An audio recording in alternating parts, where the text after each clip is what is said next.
அஸ்ஸலாமு அலைக்கும் வரஹ்மத்துல்லாஹி வபரகாத்துஹு. அன்பின் சகோதரர்களே, இந்த நேரத்திலே எங்கள் கண்மணி நாயகம் ஸல்லல்லாஹு அலைஹி வஸல்லம் அவர்கள் சொன்ன ஒரு ஹதீஸையும் அதன் தெளிவையும் பற்றி பார்ப்போம்.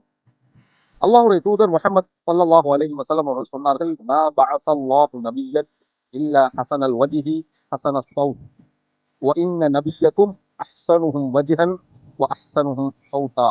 இந்த ஹதீஸ் இமாம் அஹ்மத் ரஹிமஹுல்லாஹ் அவர்கள் முஸ்னத் அஹ்மதிலே பதிவு செய்துள்ளார்கள். அன்பின் சகோதரர்களே, அல்லாஹ் படைத்த படைப்புகளில் அது உன்னதமான படைப்பினமே நபிமார்கள்.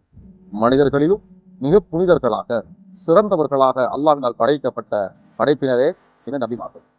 நபிமார்கள் மனித குலத்தைச் சேர்ந்தவர்களாக இருக்கின்றார்கள். ஆனாலும் அல்லாஹ் மனித குலத்திலும் அது உன்னத பிரிவினராக அது உன்னதமான மனிதர்களாக அல்லாஹ் நபிமார்களை ஆக்கி வைக்கின்றார். நபிமார்களை பொறுத்தமட்டில் அவர்கள் உடல் அமைப்பிலும் சரி, அவர்களுடைய குணங்கள் பண்புகள் தொடர்பிலும் சரி, அவர்கள் அனைவரும் அழகான சிறப்புமிகு குணத்தையும் பண்பையும் உடல் அமைப்பையும் உடையவர்கள். அவர்களுடைய உடலோ அல்லது அவருடைய பண்புகளோ மனிதர்களால் வெறுக்கப்படும் அளவுக்கோ அல்லது குறை கூறப்படும் அளவுக்கோ அருவருப்பாக கருதப்படும் அளவுக்கோ அல்லாஹ் ஒருபோதும் அவர்களை ஆக்க மாட்டார்.